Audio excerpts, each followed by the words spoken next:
Once again, it's wonderful to be here. And I don't know if you remember, on Memorial Day, I sent out a Memorial Day message. And that's actually I was segueing that into today's message. So let me read a portion of that message from WhatsApp to you, so you will be in tune with it. I said, Happy Memorial Day. Today we remember the sacrifice of many who helped secure freedom in this country. As Christians, we also remember the sacrifice of the one who secured for us a far greater freedom and eternal blessings through his death and resurrection. Yet, somewhere along the way, our generation has often reduced God to someone merely comforting, manageable, and undemanding. We gladly speak of his love, mercy, and blessings, but are far less comfortable with his holiness, authority, and right to judge. I was segueing that into today's message. And today's message is trying to understand a little more about God, how he had revealed to us. Let me take a couple more minutes as introduction. Hebrews chapter 4 verse 12 speaks about the Word of God. There is an analogy in that is used as a double-edged sword. That's the word that is used. Sharp, double-edged sword. Double-edged sword means it will cut in different ways. In that particular context, it's going to say that it will cut the one who is delivering and the one who is listening. It goes both ways. That's what Hebrews 4:12 is talking about. Right before I sent this message to the church, I consulted with Lizzie. I asked her a question. I was going to send this, but I want you to look at it and let me know how it would be received. And she read it. She replied, yes, it is a good message. Then she qualified it by saying, as long as it's true in your life and our life. And I thought that was a very profound thought. It humbled me, paused, and I had to think, I had to pray. Then I decided I'm going to send it. And that's how you receive that message. Now today's message was in the making for the past 4 months. It was the result of a conversation we had with Rajan and Laila when we were driving back from church. Somehow, Rajan, he himself, although he is very quiet and silent in here, has a very good grasp of the scripture. Scripturally, he has a sound understanding, and he keeps it within himself. He's spent years in studying BSF, so I have great interest in talking to him about his questions. At that time, he asked the question, the God of the Old Testament, and even in some ways in the New Testament, sound to be a very harsh. It is hard to understand, especially he cited the example of the people of Amalek. And God asked his people to wipe them out. Even the children, women, all animals, all to be slaughtered and killed. And there are other places also in the scripture. And his question was, how do we reconcile to it? And I immediately said, okay, next message will be on that. But somehow I was not able to, because some other subjects came through into my mind. I often change my mind even as late as Saturday evening. So this happened, it got postponed. About 3 weeks ago, Jonathan again asked that question. I said, on 31st, I'm speaking on that, and I won't change my mind. But the thing happened was, Rajan or Laila couldn't be here today. So, but is that going to listen to on the YouTube? This is the introduction. So here is what we're going to address that question. How do we measure the love of God? How do we truly appreciate and understand God? Is there something beyond what we ought to know?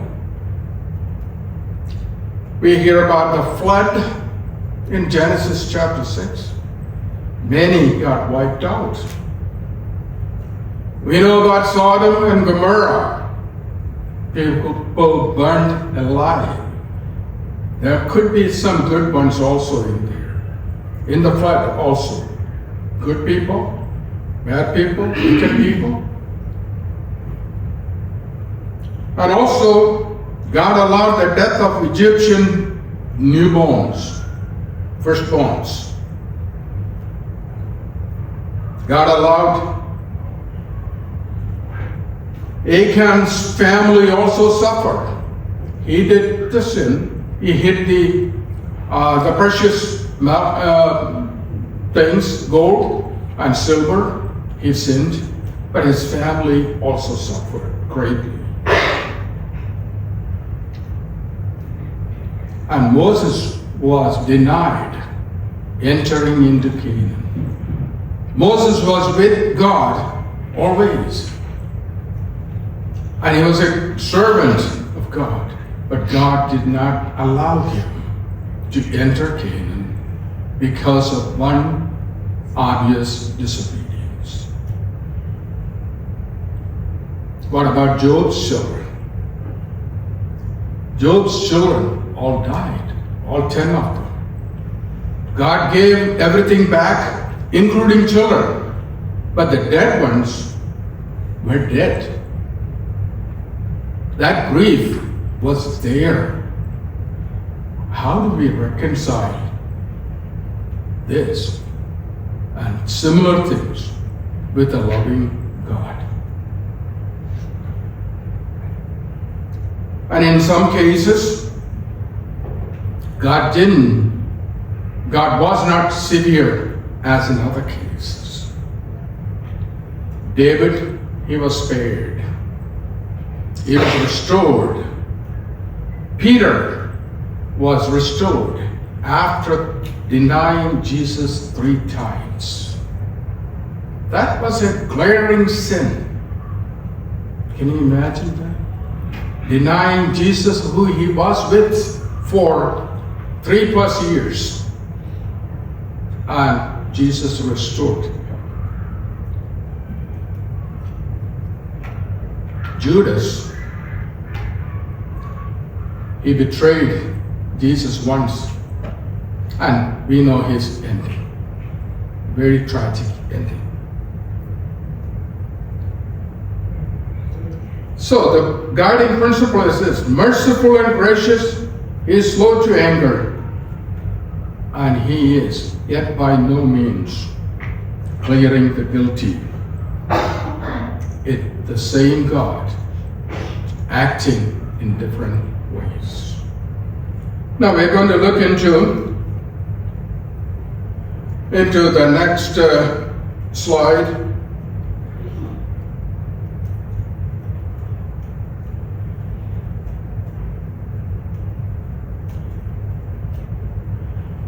So, if we are going to ask a question, puzzled with this, who are you, God? How do I understand you?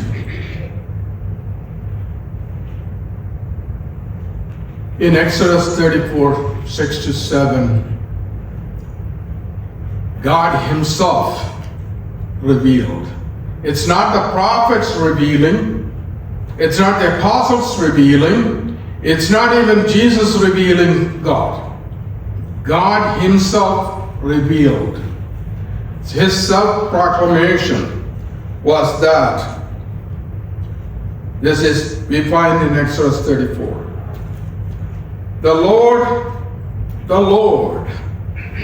a God merciful and gracious, slow to anger, and abounding in steadfast love with faithfulness. It doesn't end there. And He also revealed the same breath, keeping steadfast love for thousands, forgiving iniquity and transgression and sin, but who will by no means clear the guilty. That second portion is often sidestepped. This is the problem with current and through the generations. We want to see the first part, and we don't want to see the second part. Even when we come to even the people who are preachers and teachers, that double-edged sword part is somewhat left out. And that's a danger to us. God declared that by no means clear the guilty. In the Old Testament, in the book of Jonah, Jonah chapter 2, Jonah was very displeased when God delivered the people of Nineveh from judgment. It's a very funny thing. A preacher goes and preaches this salvation and redemption in God, and people believed. And this is the only preacher ever got so mad at God for having people listen to his preaching. And the preachers would be happy to see that somebody responded, somebody said that spoke to my heart. It's a delight to hear. But here, Jonah said the other way. He was displeased that God saved them. So he quoted the Bible. He quoted God's own word. In Jonah chapter 2, we see that in O Lord, is not this what I said when I was yet in my country? He was complaining that God, you saved them. I told you this, that you're going to do this. That's why I ran away. And that is why I made haste to flee to Tarshish. For I knew that you are a gracious God and merciful, slow to anger, and abounding in steadfast love, and relenting from disaster. That was Jonah's complaint against God. You know what he left out? He left out that last portion. Last portion. That God will not clear the guilty one. He left that out. The prophet of God left that out. And sometimes we, in our eagerness also, we leave that portion out. We pick and choose the loving part, the judgment part we leave out. If we want to preach on judgment, we forget the love part. It's twin truths. Both are applicable. Both are to be equally treated with equal emphasis and weight. Here, Jonah left out that part, second part, the emphasis. He wanted to emphasize one thing, that is, you are so merciful. I knew it, you would do this to me. Let us not make such mistakes.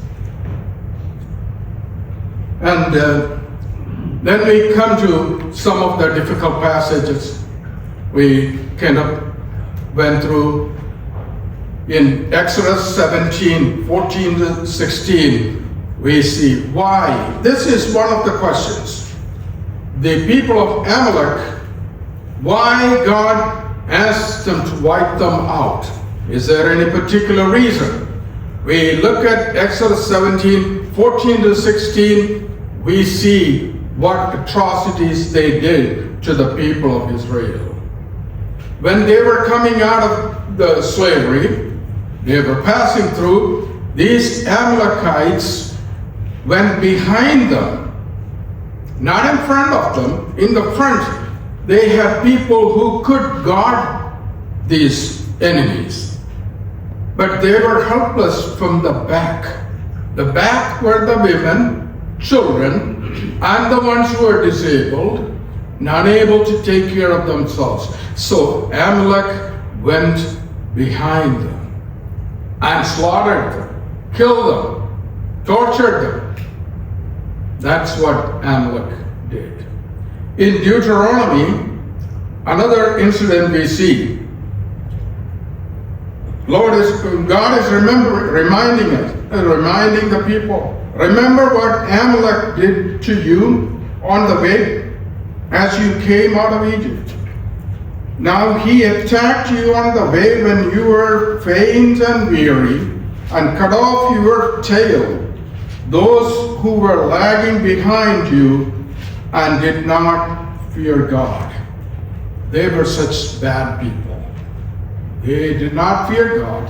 So this is where it started. Therefore, the Lord your God has given you rest from all your enemies around you, that is, to the people of Israel.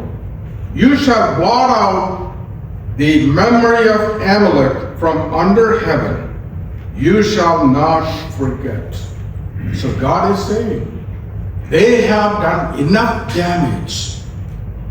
So God is taking revenge upon them through human hands. That's why God said, blot out their memory about it. If we don't read that part, we might wonder how cruel a God we have. Now, even before that, God knew what's going to happen.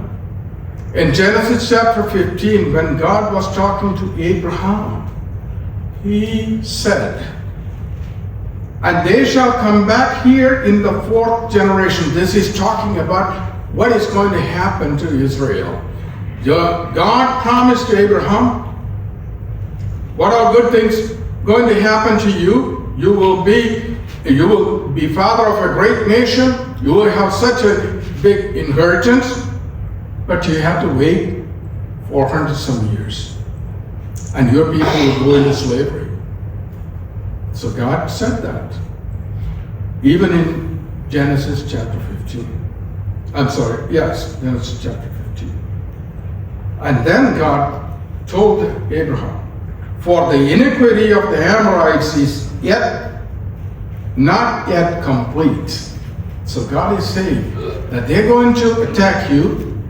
And even after that, their sin is yet to mature. They're going to do worse things for you.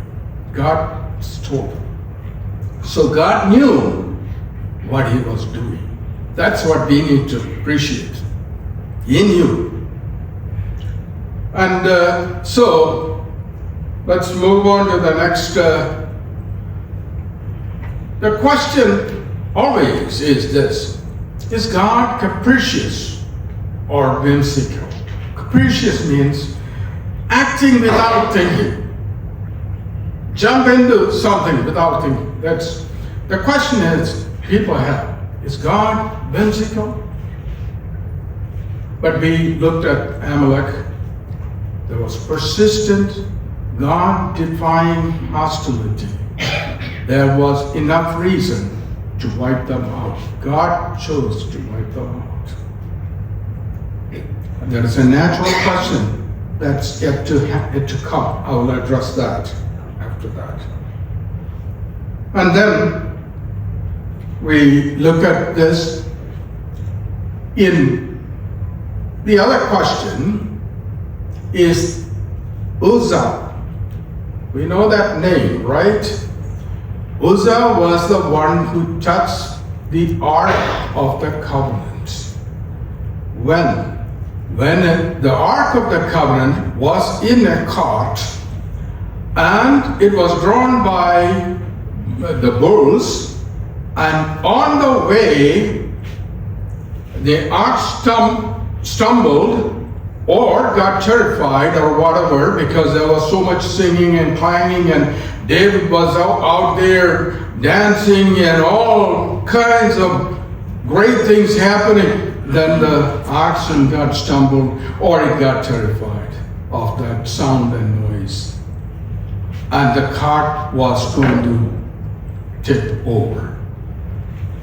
And Uzzah and his brother were the ones who were leading this procession. Uzzah, as soon as he saw the cart coming, he touched it so he can straighten the cart. And what did God do? God struck him dead.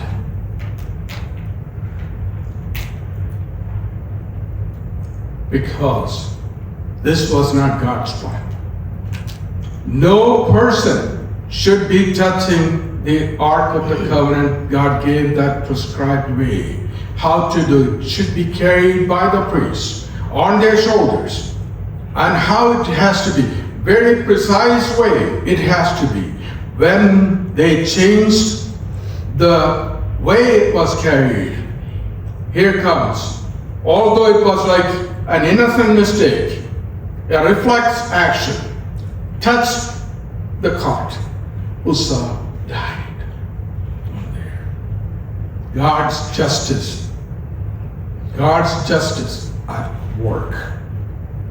But we have trouble with that. The second one, Nadab and Abihu. This morning we heard from Brother George about these two brothers who used the strange fire. They carried everything right. They were doing the worship all in the precise prescribed way. They took the censer and the altar and all, but took the fire out of the wrong place. What happened? Fire from heaven came down, burned them immediately. We have problem with those kind of things, justice of God. Then the other portion, King Uzziah. I'm not turning to these passages because most of us know these passages. In case you don't, if you really like to see it, I will email you this, or Apu, or anybody can do that. King Uzziah. He was a wonderful king. He became a king at the age of 16. He pleased God.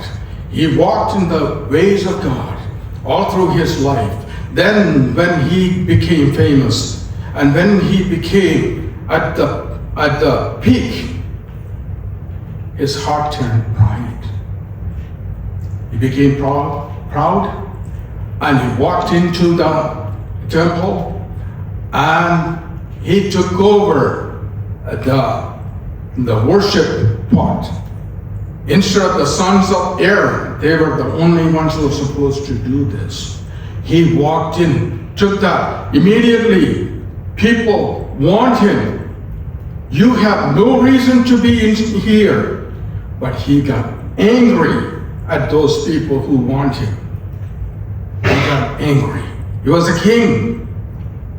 So he got enraged. He was thinking in his mind, I'm a king, I'm the best king that Judah got. Now you tell me to get out of this sanctuary? No, I'm not going to. Once they got angry at these people, once he got angry at these people, immediately God struck Uzziah with leprosy. And you know that passage, if you read it, you will see that leprosy started at the forehead. At the forehead. Forehead where his crown used to be. Its symbol, the place of pride and position. The leprosy broke out right on his forehead. Then it spread to his body while people were watching. And now a leper can never be in the sanctuary to begin with. So they had to drag him out. That's the irony of it. God punished him severely in that because he went against the prescribed way of God. The same thing with Nadab and Abihu. The same with Uzzah. Let's move on to the next one. The natural question is this. I can cite several other examples. We have more, the list I read earlier. So many things. But here, I just picked these many examples because these are typical examples. And now, the natural question for us and the people around in the college campus. So I'm going to talk to you young people also. And when you confront people, they raise this question that your God is a cruel God. These are the things your God is doing. It's tough to answer, but it is there. So the question comes, why a nation got wiped out? You think there was not a good person among the Amalekites? There were good people there, but they got punished. Why? Is he a compassionate God to do this? Yes. You know why? Sin has repercussions. Sin has effects all over. If I sin and live in sin, live in disobedience and rebellion, my family will suffer. My church will suffer. This is the truth. A nation was wiped out by God because people sinned against God. The same thing happened with the flood. There were good people, but God punished the whole people, the whole generation wiped out. Sin has. Consequence of sin often extend beyond the original offenders. It happens. It's a solemn thing for us to remember. When I sin, when I rebel against God, my family will suffer. My children will suffer. My parents might suffer. My church will suffer. Everybody that comes around me will suffer. There is famine when listed in the scriptures. There are wars in the scriptures. When war breaks out, innocent people die. When there was drought, Elijah said there will be drought. There will be no rain for some years. When there was no rain, Elijah himself had to run and find a place to get some water. He had to depend on a raven to bring his food. So Elijah is the one who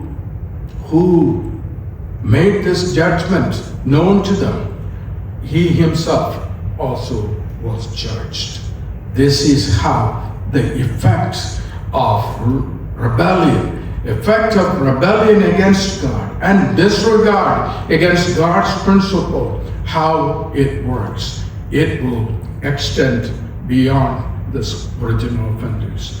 That once we find out that truth, all these things, why God wiped out people, wiped out generation, women and children, those questions gradually disappear. It's a sin, that is. And sin that's manifesting in more stranger ways. Let me move to the next one. This is kind of a wrap up. Uzzah, his sinful hand touched the Holy One, and the Holy One is offended. Nadab and Abihu, God declared, when Aaron was speechless when it happened, but God told Aaron, among those who are near me, I will be treated holy. Don't take it for granted me. I'll be holy. Uzziah, pride and presumption, gave him leprosy.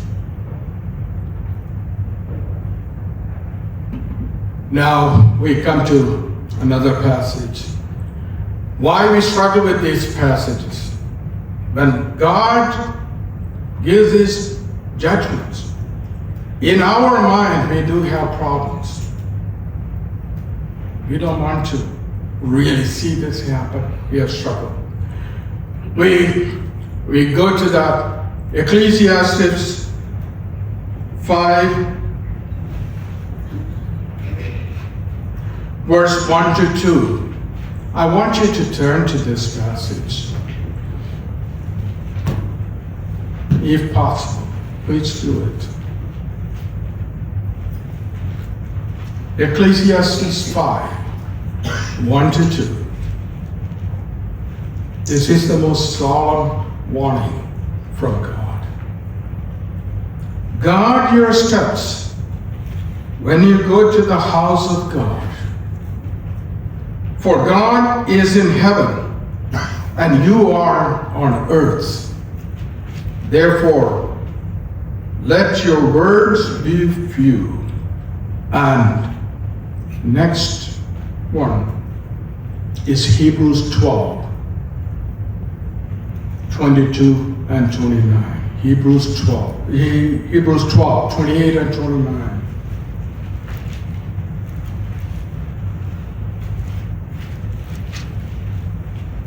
Therefore, let us be grateful for receiving a kingdom that cannot be shaken.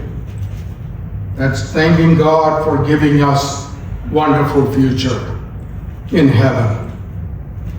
The promise.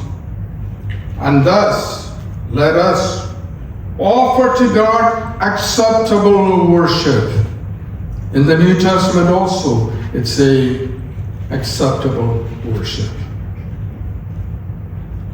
With what? With reverence and awe. With reverence and awe. This is where our God requires that. He is not going to accept or appreciate casual approach to God.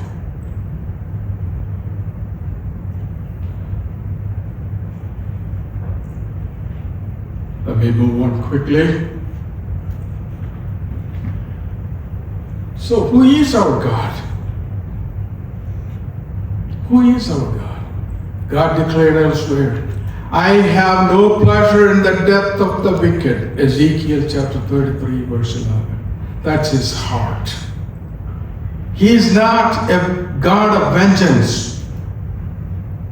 He is compassionate, just as he declared earlier. He proclaimed that he is gracious and compassionate and loving. Still true. Ezekiel 33:11. He declares, I have no pleasure in the death of the wicked.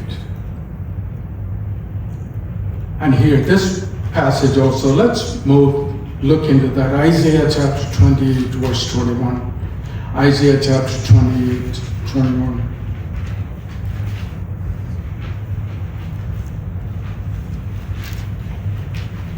There we see, in that verse, we see the deliverer turning to be a destroyer. The delivering God becoming a destroyer. It's a solemn warning. For the Lord will rise up as on Mount Perazim. And that Mount Perazim happened in 2 Samuel chapter 5, verse 20. Don't have to turn to. Where God delivered the people of Israel in a miraculous way. That's the mountain they're talking about. Isaiah is quoting, for the Lord will rise up on Mount Perazim, as in the valley of Gibeon, will he be roused. That's found in Joshua chapter 10, where God delivered the people of Israel in a miraculous way. And God put the blindness of people and delivered them. Not by human hand, it is by his own hand he delivered them. But now, see what Isaiah is asking? Isaiah is saying, just as you have delivered us from Mount Perazim, and you have delivered us from Valley of Gibeon, rise up, O God, to do a strange thing for this people. You know what that strange thing? God is a deliverer by nature. And he proved that in two places before. Isaiah is now crying out to God, show the other side of your approach. Other side is what? Exactly opposite of deliverance. Destroy these people. What happened on Mount Perazim should stop, should not happen anymore. And Valley of Gibeon should not happen. And it's an interesting word. To do the deed, strange is the deed. And to work, his work, alien is his work. What that is, it's a little difficult verse.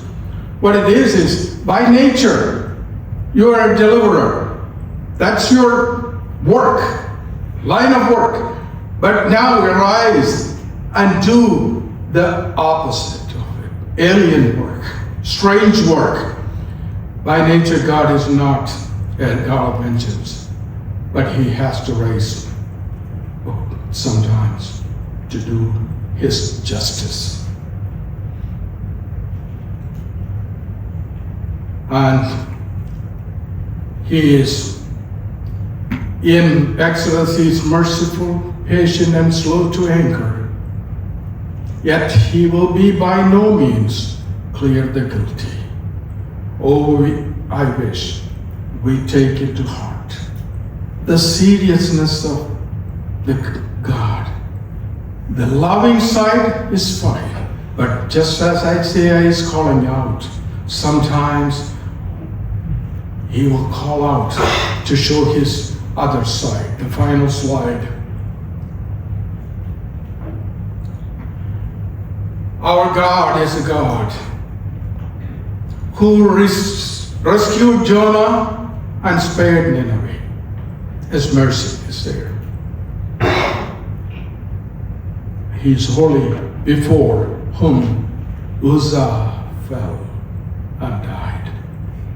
The same God we worship today has both sides. Still compassionate, still merciful, still good, is a king, and he is holy. He is holy. I haven't heard this song sung in churches in a long time. It's a Malayalam song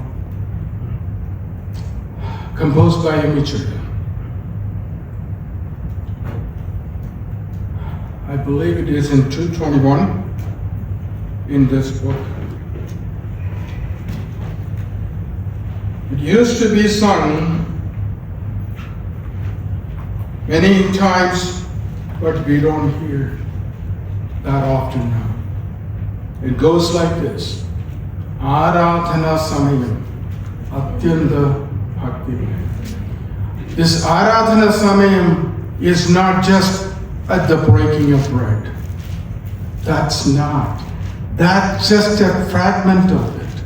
Aradhana Samayam is 24 hours a day, 365 days a year. That is what it is. That Aradhana Samayam, Amichurya put it this way. Let's sing that. Aradhana Samayam Atyanta